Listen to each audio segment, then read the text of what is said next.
शर्म उनको आनी चाहिए। उनको अपना परिवार क्यों नहीं दिखता है जिनके वो अलायंस हैं? चिराग पासवान क्या उनको नज़र नहीं आते? प्रिंस राज नज़र नहीं आते? जीतन राम मांझी जी के पुत्र सुमन मांझी जी नज़र नहीं आते? अशोक चौधरी की बेटी सांध्वी चौधरी उनको नज़र नहीं आती? ज़्यादा जल्दबाजी में पड़ने की ज़रूरत नहीं है जनता दल यूनाइटेड को। 23 तारीख तक वो इंतज़ार ज़रूर कर लें और उनको पता चलेगा कि राष्ट्रीय जनता दल फिर से वो चारों सीटें जीतने जा रही है। जिस तरीके से चिराग पासवान जी का बंगला खाली करवा लिया गया, उनके ही चाचा को मिला के उनका सिंबल छीन लिया गया, इसको बोलते हैं तोड़ना। भारतीय जनता पार्टी सिर्फ तोड़ने की राजनीति करती है। इसीलिए देश का विकास और 18 से 20 सालों में बिहार का विकास अभी भी पंक्चर है। नमस्कार, मैं हूं चंद्रशेखर और आप देख रहे हैं आगाज फर्स्ट। देखिए, बिहार में 4 सीटों पे उपचुनाव हुई और वोटिंग भी हो गई, लेकिन जदयू के तरफ से दावे किए जा रहे हैं कि चारों सीटों पे जो है इंडिया हार रही और परिवारवाद सबसे बड़ा फैक्टर रहा। इस मुद्दे पे बात करने के लिए हमारे साथ राजद प्रदेश प्रवक्ता आरजू खान। कैसे देखते हैं सर, जदयू कह रही है चारों सीट आप हार रहे हैं, परिवारवाद बड़ा फैक्टर है। सबसे पहले जनता दल यूनाइटेड को ये कंक्लूड करवा दीजिएगा कि इंडिया कभी हारती नहीं। इंडिया इस देश का बल है, इंडिया उम्मीद है और इंडिया रोशनी है, इंडिया आश है, गरीब वंचित शोषितों की आस है। तो इंडिया कभी हारती नहीं है। ये अलग बात है कि उन लोगों को शर्म आती है, इंडिया का पूरा नाम भी सही से नहीं लेते हैं। तो ये ज़रूर उनको कंक्लूड करवा दीजिएगा। रही बात परिवार की, वो बात कर रहे थे।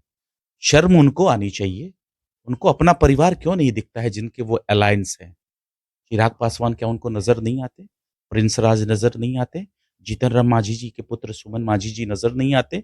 अशोक चौधरी की बेटी सांध्वी चौधरी उनको नज़र नहीं आती? शकुनी चौधरी के बेटे सम्राट चौधरी उनको नज़र नहीं आते? पशुपति पारस चचा उनको नज़र नहीं आते? झूठ के पुलिंदा हैं क्या वो लोग?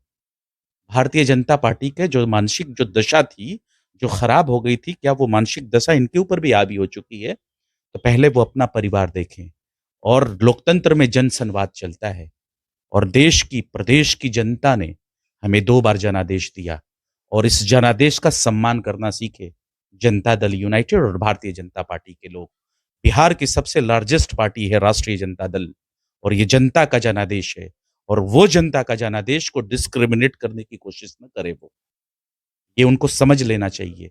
और एक बार नहीं, 2-2 बार जनता के जनादेश राष्ट्रीय जनता दल को मिला है, सबसे लार्जेस्ट पार्टी है राष्ट्रीय जनता दल। तो इस चीज़ से अगर वो सबक नहीं सीखते हैं, इसके बाद भी अगर वो इस तरीके का उलूल जो है जुलूल जो है बयानबाज़ी करते हैं, तो उनकी जो दशा और दिशा है वो सही नहीं है, स्थिति सही नहीं है। पहले वो लोग कह रहे थे कि बेलागंज में खेला होगा, रामगढ़ का किला ढहेगा, यानी आप लोग दावा कर रहे थे कि चारों सीट इस बार जीत रहे हैं। उधर से भी प्रतिक्रिया आया।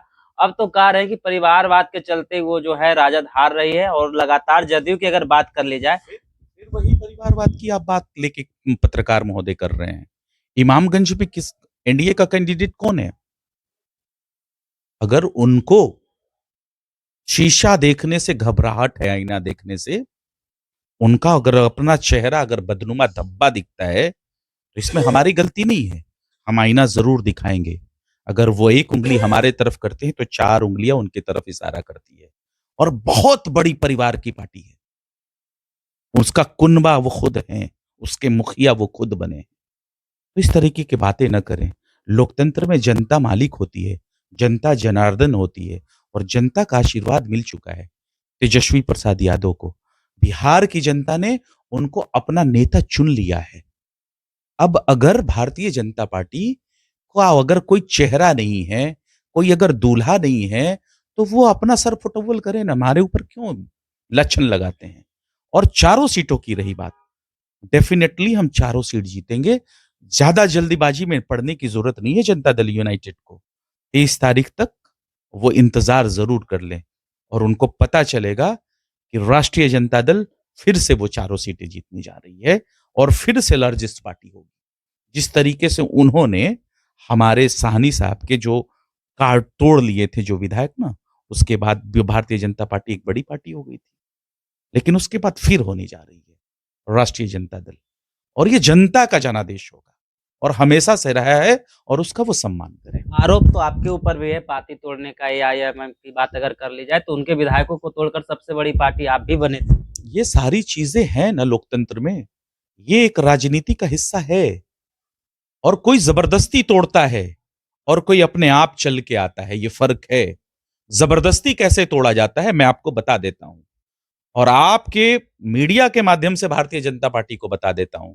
जिस तरीके से चिराग पासवान जी का बंगला खाली करवा लिया गया, उनके ही चाचा को मिला के उनका सिंबल छीन लिया गया, इसको बोलते हैं तोड़ना। जिस तरीके से शिवसेना उद्धव ठाकरे की पार्टी को तोड़ के दो फट कर दिया गया और उन्हीं के पार्टी के एकनाथ शिंदे को चीफ मिनिस्टर बना दिया गया और उन्हीं एनसीपी के शरद पवार के भतीजे को तोड़ दिया गया, इसको बोलते हैं तोड़ना। जो हमारे साथ आए ना, वो जन संवाद से आए, हमारी विचारों पे चल के आए। हमने घर में तोड़ने का काम नहीं किया था। ये है फर्क, तोड़ना और आपस में खुद से चल के आना। ये स्पष्ट बताता है कि भारतीय जनता पार्टी सिर्फ तोड़ने की राजनीति करती है। इसीलिए देश का विकास और 18 से 20 सालों में बिहार का विकास अभी भी पंक्चर है। वही जहां था उसी स्थिति में, यथा स्थिति में आज भी खड़ा है। दावे तो किए जा रहे हैं कि 2025 का सेमीफाइनल है, चारों सीट पर जीत रहे हैं और साथ ही साथ झारखंड में भी एनडीए की सरकार बनने जा सर, रही है। हम सेमीफाइनल नहीं खेलते हैं, हम डायरेक्ट फाइनल मैच खेलते हैं। उनके लिए सेमीफाइनल होगा, हम हर खेल को फाइनल मान के चलते हैं और ये फाइनल है कि चारों सीट राष्ट्रीय जनता दल जीतेगी। झारखंड भी जीतेंगे, डेफिनेटली हम झारखंड भी जीतेंगे।